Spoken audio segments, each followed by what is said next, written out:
বন্ধুরা, এবার এশিয়ার মধ্যে অন্যতম আঞ্চলিক পরাশক্তি হতে চলেছে বাংলাদেশ।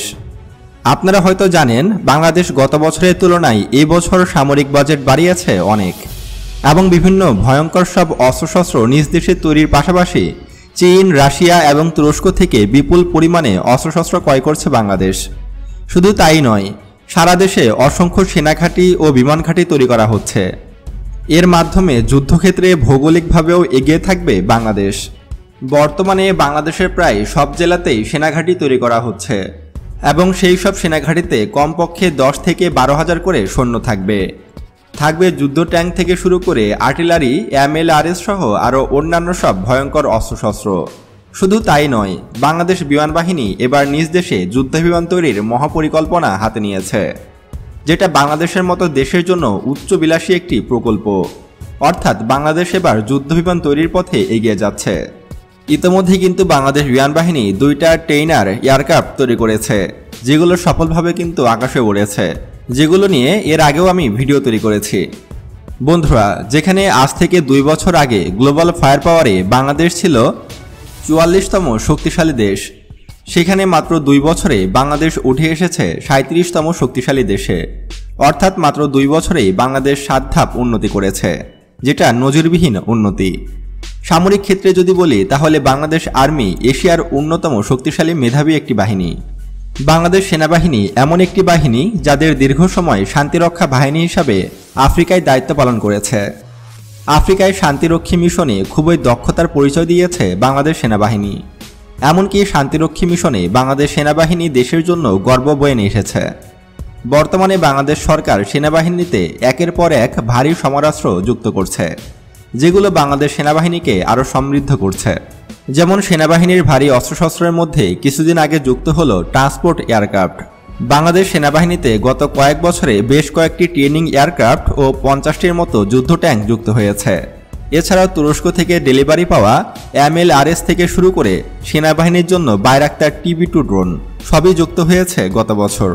এর মাধ্যমে বাংলাদেশ সেনাবাহিনীর সক্ষমতা বহুগুণে বৃদ্ধি পেয়েছে। বন্ধুরা, এবার যদি আমরা বাংলাদেশ নৌবাহিনী নিয়ে কথা বলি, তাহলে বাংলাদেশ নৌবাহিনী পৃথিবীর 30তম শক্তিশালী নৌবাহিনী। বর্তমানে বাংলাদেশ নৌবাহিনীতে 117টির মতো যুদ্ধজাহাজ রয়েছে, যেগুলো খুবই শক্তিশালী যুদ্ধজাহাজ। এমনকি বাংলাদেশেই বর্তমানে তৈরি হচ্ছে অত্যাধুনিক সব যুদ্ধজাহাজ। বিশেষ করে চট্টগ্রাম শিপইয়ার্ড ও খুলনা শিপইয়ার্ডে এইসব যুদ্ধজাহাজ তৈরি হচ্ছে। বন্ধুরা, এছাড়াও বাংলাদেশ নৌবাহিনীর আরও একটি উচ্চবিলাসী প্রকল্প হল বানৌজা শেখ হাসিনা সাবমেরিন ঘাঁটি। এই বানৌজা শেখ হাসিনা সাবমেরিন ঘাঁটি বর্তমানে দক্ষিণ এশিয়ার অন্যতম শক্তিশালী একটি সাবমেরিন ঘাঁটিতে পরিণত হতে চলেছে। এই সাবমেরিন ঘাঁটিতে মোট 6টি সাবমেরিন রাখা যাবে।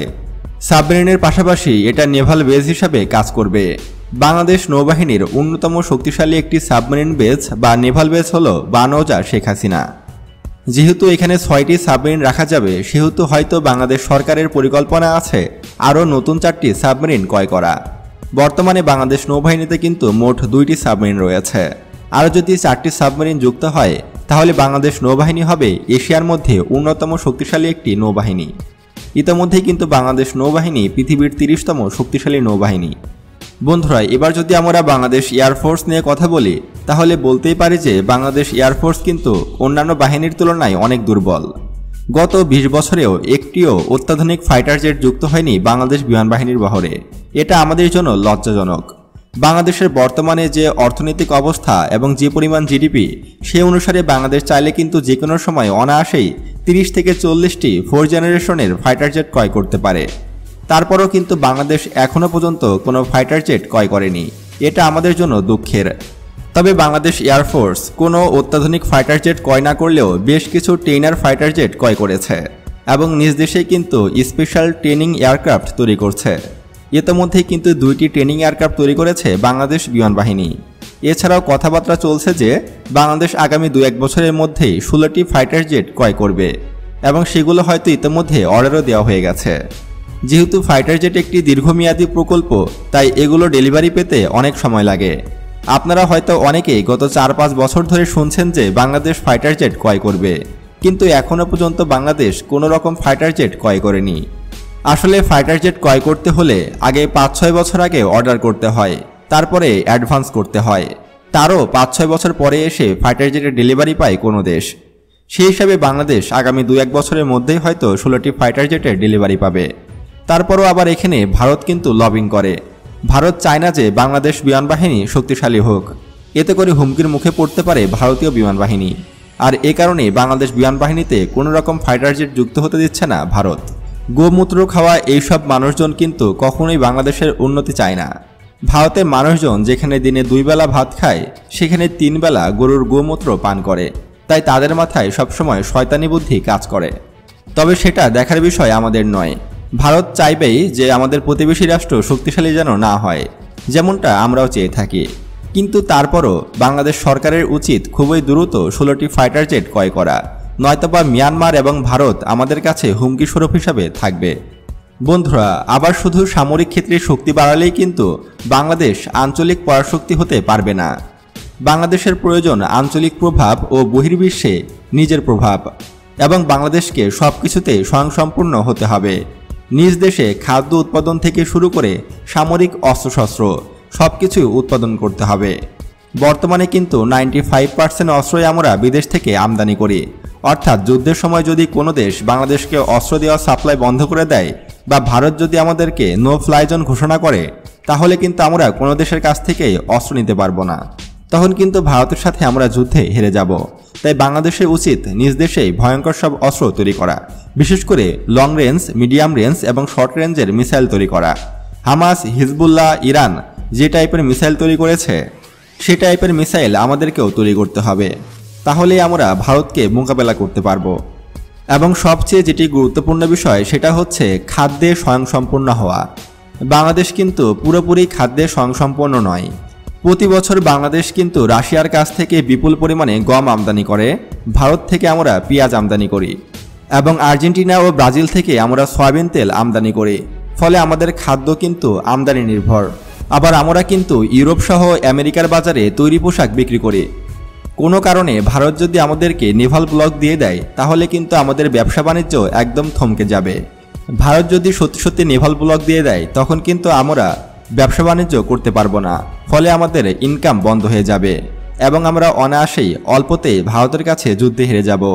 তাই ভারতের নেভাল ব্লক ভাঙার জন্য যথেষ্ট সাবমেরিন এবং শক্তিশালী যুদ্ধজাহাজ থাকা লাগবে আমাদের। তাই বাংলাদেশ সরকারের উচিত খুবই দ্রুত আরও শক্তিশালী ফ্রিগেট, করভেট ক্রয় করা, যেগুলো সাইজে ছোট হলেও কিন্তু খুবই কার্যকরী যুদ্ধক্ষেত্রে। এবং আমাদের আরও 4টি সাবমেরিনের প্রয়োজন, যেগুলো ভারতের নেভাল ব্লক ভাঙতে সক্ষম হবে এবং আমরা অনায়াসে ব্যবসা বাণিজ্য চালিয়ে যেতে পারবো। বন্ধুরা, শুধু যে সামরিক শক্তি এবং অর্থনৈতিক শক্তি, বাণিজ্যিক শক্তি থাকলেই যে আঞ্চলিক পরাশক্তি হওয়া সম্ভব তা কিন্তু নয়। আমাদের একজন ভালো প্রেসিডেন্টের প্রয়োজন, অর্থাৎ আমাদের একজন ভালো প্রধানমন্ত্রী প্রয়োজন। এবং বাংলাদেশের প্রেসিডেন্ট হতে হবে অবশ্যই কোনো ছেলে মানুষকে। মেয়ে মানুষ দ্বারা কখনোই যুদ্ধ করা সম্ভব নয়, তারা সবসময়ই ভয়ে থাকে।